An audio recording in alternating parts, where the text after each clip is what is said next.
গত কয়েকদিনে আমার কাছে অনেক ফোন, অনেক হোয়াটসঅ্যাপ মেসেজ এসেছে। প্রশ্ন একটাই, এআইএফে কি বিনিয়োগ করা উচিত?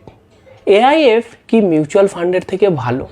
যদি আমি 1 কোটি বিনিয়োগ করতে চাই তাহলে কি এআইএফ থেকে বেশি রিটার্ন পাওয়া যাবে? অনেকেই তো এআইএফ সাজেস্ট করছেন। কেউ কেউ বলেছেন যে এআইএফ থেকে নাকি 18% রিটার্ন পাওয়া যায়, সেটাও আবার ফিক্সড রিটার্ন। তো সে বিষয়ে আমার মতামত কি? অনেকেই আমার মতামত জানতে চেয়েছে। শুরুতেই একটা কথা বলি যে এআইএফ কিন্তু একটা বিরাট বিষয়। শুধুমাত্র একটা 15 থেকে 20 মিনিটের ভিডিওতে আমি এআইএফ সম্বন্ধে আপনাদেরকে বোঝাতে পারবো না। আর সেই কারণের জন্যই আমি এই বিষয়টাকে 4টে পর্বেতে ভাগ করছি। প্রথম পর্বে মানে আজকের দিনে আমরা জানবো যে এআইএফ কি, এআইএফ কেন তৈরি হয়েছে, মিউচুয়াল ফান্ডের থেকে এআইএফ কিভাবে আলাদা, আর এই এআইএফেতে কারা বিনিয়োগ করতে পারবে। দ্বিতীয় পর্বেতে আমরা জানবো যে এআইএফের বিভিন্ন category, category 1, category 2, category 3 AIFF, প্রতিটা এআইএফের বাস্তব উদাহরণ। 3 নম্বর পর্বেতে আমরা জানবো যে এআইএফের বিভিন্ন ধরনের expense, management fee, carry, hurdle rate, taxation, lock in, liquidity, এগুলো জানা কিন্তু খুব দরকার। আর চতুর্থ পর্বেতে আমরা এটা আলোচনা করব, ফাইনালি এই কনক্লুশনে আসবো যে এআইএফ কি সত্যি মিউচুয়াল ফান্ডের থেকে ভালো, কারা বিনিয়োগ করতে পারবেন, রিস্ক ভার্সেস রিটার্ন কেমন আছে, আর আমার ব্যক্তিগত বিশ্লেষণ। এবার অনেকেই ভাবছেন যে তাহলে আর প্রথম, দ্বিতীয়, তৃতীয় পর্বটা শুনে তো লাভ নেই। আলটিমেটলি ফাইনালি আপনি তো চতুর্থ পর্বেই বলবেন যে মিউচুয়াল ফান্ডের থেকে এটা ভালো কি খারাপ, তাহলে বরং সেই ভিডিওটাই দেখে নেব। সেক্ষেত্রে আপনাকে একটা কথা বলি যে যদি 15 মিনিটের একটা ভিডিও দেখে আপনি আপনার কষ্টার্জিত 1 কোটি টাকা ইনভেস্ট করতে চান, তাহলে আপনাকে বলবো মে গড ব্লেস ইউ। সামান্য একটা 200 টাকার টি শার্ট কেনার জন্য আপনি এত জায়গা সার্চ করছেন, 20,000 টাকার একটা মোবাইল ফোন কেনার জন্য আপনি বিভিন্ন জায়গা ঘেঁটে ফেলছেন, বিভিন্ন লোককে জিজ্ঞাসা করছেন, আর 1 কোটি টাকা এক কোথায় ইনভেস্ট করে দেবেন? এটা কি হতে পারে? কোনো বড় টাকা ইনভেস্ট করার আগে ভালো করে জেনে নেওয়া উচিত, সমস্ত বিষয়টা জানা উচিত।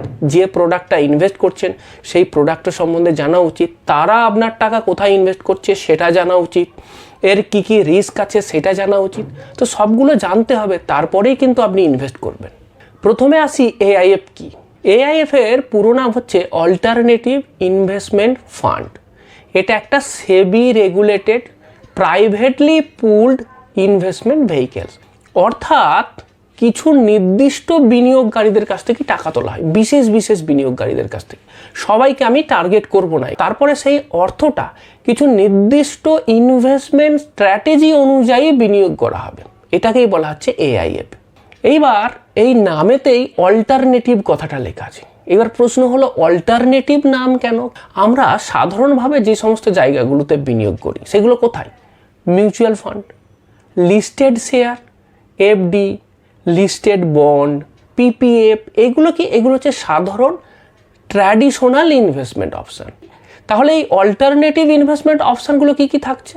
স্টার্ট আপ, কোনো কোম্পানি নতুন করে শুরু করবে বা ছোট কোম্পানি, তারা বিজনেস করতে চায়, তার জন্য তাদের টাকার দরকার, তো তাদেরকে আমরা ফান্ড যোগান দেব।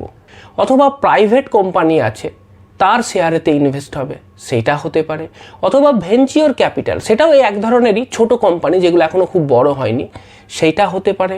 প্রাইভেট ইকুইটি মানে যে কোম্পানিগুলো এখনও লিস্টেড হয়নি তাদের শেয়ারে ইনভেস্ট হতে পারে, রিয়েল এস্টেটে ইনভেস্ট হতে পারে, প্রাইভেট কোম্পানিকে ক্রেডিট দেওয়া হতে পারে, মানে ব্যাংক যেমন লোন দেয় তেমন প্রাইভেট কোম্পানিকে লোন দেওয়া হতে পারে, অথবা হেজ ফান্ড স্ট্র্যাটেজি হতে পারে। তো এই ধরনের যে স্ট্র্যাটেজি বা এই ধরনের যে ইনভেস্টমেন্ট অপশানগুলো আছে যেগুলো খুব ট্র্যাডিশনাল নয়, এই ধরনের জায়গাতে ইনভেস্ট করবে এই অল্টারনেটিভ ইনভেস্টমেন্ট ফান্ড।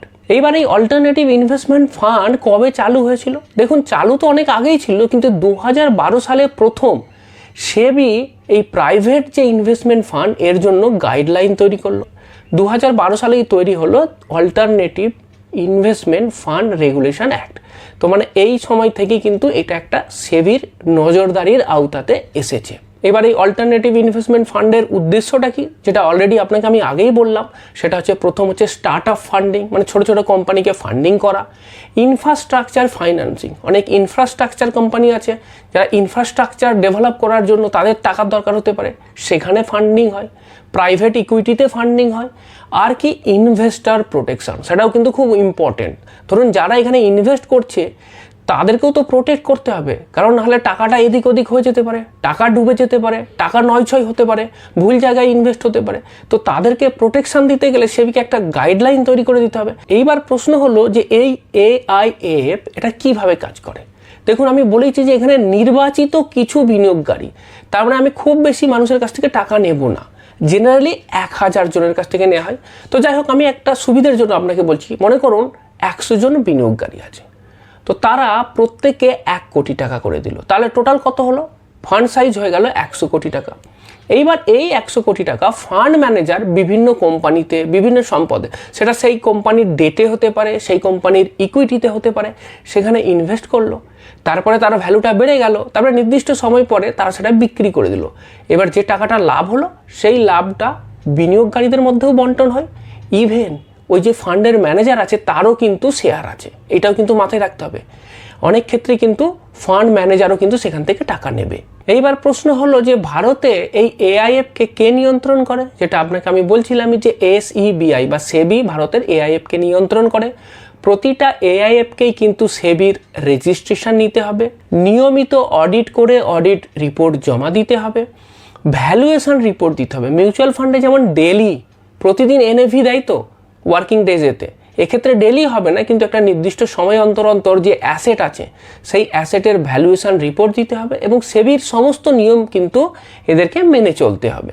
এইবার সবথেকে যেটা গুরুত্বপূর্ণ যে AIF-এতে মিনিমাম কত ইনভেস্ট করা যাবে। দেখুন, মিনিমাম 1 কোটি টাকা, সাধারণ ক্ষেত্রে মিনিমাম 1 কোটি টাকা দিয়েই শুরু। তার মানে বুঝতেই পাচ্ছেন যে যারা একটু বড় লোক, যাদের বেশি টাকা আছে, তাদেরকেই কিন্তু এখানে টার্গেট করা হয়। তবে কিছু ব্যতিক্রম আছে, যেমন ধরুন যদি এই AIF-এর স্পন্সর হয় বা ডিরেক্টর হন, AIF-এর যারা এমপ্লয়ি, তাদের ক্ষেত্রে 25 লাখ টাকা দিয়েও শুরু করা যেতে পারে। কিন্তু সাধারণভাবে সাধারণ জেনারেল পাবলিকের ক্ষেত্রে 1 কোটি টাকা হচ্ছে এর মিনিমাম ইনভেস্টমেন্ট অ্যামাউন্ট। এইবার এই AIF-এর ক্ষেত্রে সর্বোচ্চ বিনিয়োগকারীর সংখ্যা 1000 জন, মানে একটা ফান্ড পিছু ম্যাক্সিমাম 1000 জনের কাছ থেকে টাকা নিতে পারবো এবং সেই ফান্ডটা শুরু করতে পারবো। শুধুমাত্র অ্যাঞ্জেল ফান্ড বাদে বাকি AIF যে ক্যাটাগরিগুলো আছে সেক্ষেত্রে প্রতিটা ক্ষেত্রেই ম্যাক্সিমাম 1000 জনের কাছ থেকেই টাকা নেব। মিউচুয়াল ফান্ডের ক্ষেত্রে যেমন ইনভেস্টার প্রচুর, অনেক বেশি সংখ্যক মানুষের কাছ থেকে টাকা নেওয়া হয়, AIF-এর ক্ষেত্রে কিন্তু না। এক্ষেত্রে সিলেক্টেড মাত্র 1000 জন ম্যাক্সিমাম মানুষের কাছ থেকে টাকা নিয়ে সেই টাকাটা ইনভেস্ট করব। যদি আমার নাম্বার বেশি হয়ে যায় আমি আবার একটা অন্য ফান্ড খুলবো, কিন্তু একটা ফান্ডের আন্ডারেতে ম্যাক্সিমাম 1000 জনেরই ইনভেস্টমেন্ট সম্ভব। এইবার যে প্রশ্নটা খুব ইম্পর্টেন্ট যে এই AIF-এতে কারা ইনভেস্ট করতে পারবে।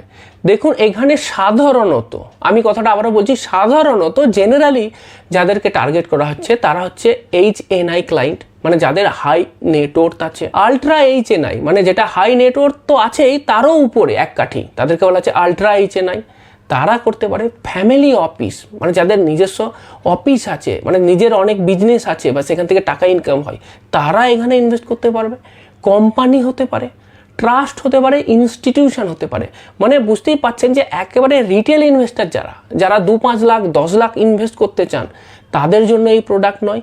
ইভেন আপনার কাছে যদি 1 কোটি টাকা থেকেও থাকে, তাহলেও বলবো যে আপনার জন্য এই প্রোডাক্টটা সুটেবল হবে কিনা এটাও কিন্তু ভেবে দেখতে হবে। কারণ শুধু 1 কোটি টাকা আমার ম্যাক্সিমাম আছে আর আমি পুরোটাই এখানে দিয়ে দিলাম, তেমনটা কিন্তু নয়। তো সেটা কিন্তু ভেবে দেখতে হবে। এইবার দেখা যাক যে মিউচুয়াল ফান্ড আর AIF এই দুটোর মধ্যে পার্থক্য কোথায়। প্রথম পার্থক্য যেটা, সেটা বলছিলাম যে মিউচুয়াল ফান্ড হচ্ছে রিটেল প্রোডাক্ট। ছোটোখাটো বিনিয়োগকারী, আমাদের মতো যারা সাধারণ বিনিয়োগকারী, তাদেরকে টার্গেট করা হয় মিউচুয়াল ফান্ডে, মানে তাদের জন্যই এই প্রোডাক্ট। AIF কিন্তু HNI প্রোডাক্ট, যাদের অনেক টাকা আছে তাদের জন্য।